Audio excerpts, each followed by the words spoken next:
In this video, we'll be going over an SAT factoring practice problem. Factoring is a super important concept for the SAT, and it provides the basis for many concepts, including functions, which come up a lot on the SAT. So the problem is, if t is greater than 0 and t squared minus 4 is equal to 0, what is the value of t? So immediately, as soon as you see this t squared minus 4 equals 0, this polynomial, you should immediately think, can I factor it, and would it help me answer the question? And in this case, our question is asking for the value of t.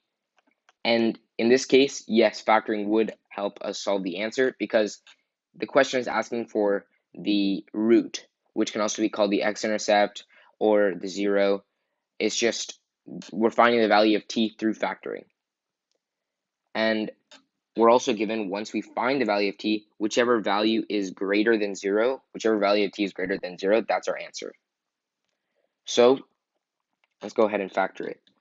Now, factoring this problem, t squared minus 4 equals 0 is something that you most likely covered as a formula in Algebra 1 and Algebra 2. And this just becomes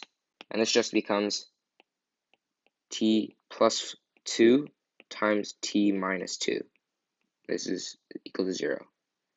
And this is because when you have a perfect square and it's squared here with the subtraction symbol, you can just take the two opposites of the perfect square. So now we have t plus 2 times t minus 2.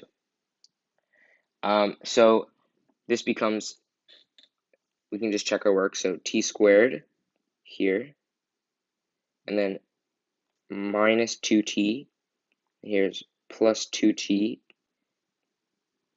times positive 2 times negative 2 is minus 4.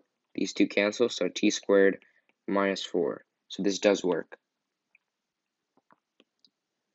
So once we get our values here, now we just solve for it like, since it's equivalent to 0, we can isolate each factor and then solve. So we have t plus 2 equals 0 and t minus 2 equals 0. And then we so for this one, we subtract both sides by 2. T is equal to negative 2. That's one of our answers. Then we have t minus 2 is equal to 0. You add 2 to both sides, and then you would get t equals positive 2. And now that we have both our answer choices, remember we're coming back to this here.